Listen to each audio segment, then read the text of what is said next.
Hi friends, welcome back to my channel. இப்போ இட்லிக்கு ஒரு அல்டிமேட்டான தக்காளி குருமா எப்படி வைக்கலான்னு பார்க்கலாங்களா?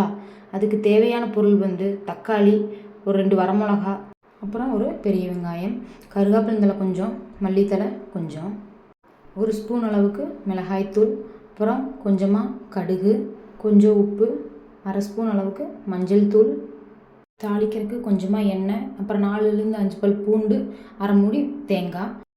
இப்போ ஃபஸ்ட்டு ஒரு மிக்சர் ஜாரில் ஒரு கைப்பிடி அளவுக்கு பொட்டுக்கடலை போட்டுக்கலாம். அப்புறம் பூண்டு, அப்புறம் சிரவி வச்சுருக்கிற தேங்காய் இதெல்லாம் போட்டுக்கலாம்.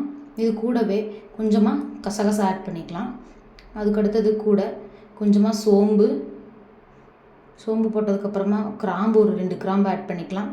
ஒரே ஒரு துண்டு, சின்ன துண்டு பட்டை, அப்புறம் ஒரு பிரியாணி இலை, அப்புறம் அன்னாச்சி பூ 1, இதையெல்லாம் போட்டு நல்லா பேஸ்ட் மாதிரி அரைச்சி எடுத்துக்கலாம். இந்த அளவுக்கு நல்லா பேஸ்டாட்ட அரைச்சி தனியாக எடுத்து வச்சுக்கலாம். இப்போ ஒரு குண்டாவில் எண்ணெய் ஊற்றிக்கலாம். எண்ணெய் ஊற்றி எண்ணெய் நல்லா சூடாகட்டும். சூடானதுக்கப்புறமா கடுகு போட்டுக்கலாம். கடுகு நல்லா பொரிஞ்சு வரட்டும். கடுகு நல்லா பொரிஞ்சு வந்துருச்சு. இப்போ பொரிஞ்சு வந்ததுக்கப்புறமா வெங்காயமும் வரமிளகாயும், நான் வெங்காயம் நீட்டமாக போட்டிருக்கேன். அந்த மாதிரி போட்டுட்டு நல்லா வணக்கி விட்டுக்கலாம். ஓரளவுக்கு வணங்கட்டும். கொஞ்சமாக வணங்கினதுக்கப்புறமா இது கூட கருவேப்பிலை ஆட் பண்ணுறோம். போட்டு அதையும் நல்லா வணக்கி விட்டுக்கலாம். வெங்காயம் நல்லா வணங்கட்டும்.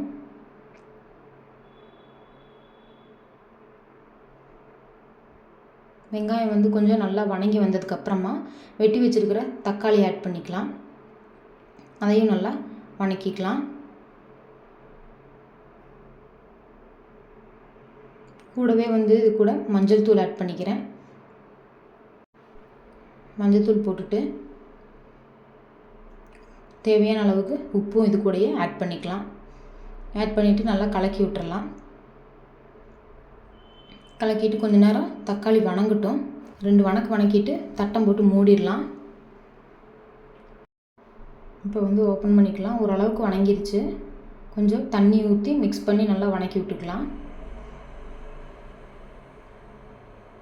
தண்ணி ஊற்றி நல்லா கலக்கி விட்டுக்கலாம். மறுபடியும் மூடி போட்டு நல்லா தக்காளி நல்லா இப்போ வேகணும். அந்தளவுக்கு மூடி போட்டு வேக வச்சுக்கலாம். இப்போ நல்லா வெந்துருச்சு. இதை அடுப்பை ஆஃப் பண்ணிவிட்டு மத்து வச்சு நல்லா கடைஞ்சி எடுத்துக்கலாம். இதையே இந்த அளவுக்கு கடைஞ்சி எடுத்தாச்சு. இப்போ இது கூட அரைச்சி வச்சுருக்கிற இந்த தேங்காய் பேஸ்ட்டை இது கூட நம்ம ஆட் பண்ண போகிறோம். எல்லாத்தையுமே ஆட் பண்ணிக்கலாம். இன்னும் கொஞ்சம் நம்ம இது கூட தண்ணியை கலந்து அந்த தண்ணியை இது கூடயே ஆட் பண்ணிடலாம்.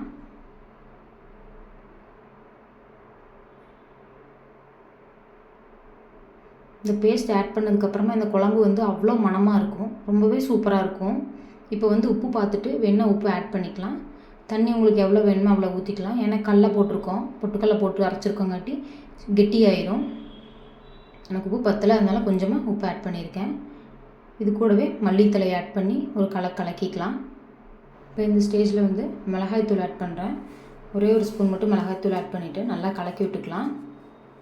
உங்களுக்கு இருக்கிற காரம் போதுன்னா அதுவே விட்டுலாம், மிளகாத்தூள் ஆட் பண்ண வேண்டாம். இப்போ தட்டம் போட்டு மூடியாச்சு. நல்லா கொதி வந்துருச்சு. அவ்வளோதான், அடுப்பை ஆஃப் பண்ணிடலாம். இது அப்படியே சுட சுட இட்லிக்கு சர்வ் பண்ணால் அவ்வளோ டேஸ்ட்டாக இருக்கும். 2 இட்லி சாப்பிட்றவங்க இந்த மாதிரி குழம்பு வச்சிங்கன்னா 3 நாளுன்னு கூட அவங்க நல்லா சாப்பிடுவாங்க. இது அவ்வளோ டேஸ்ட்டாக இருக்கும். இது எப்படி இருக்குன்னு செஞ்சு பார்த்துட்டு கமெண்ட் பண்ணுங்கள்.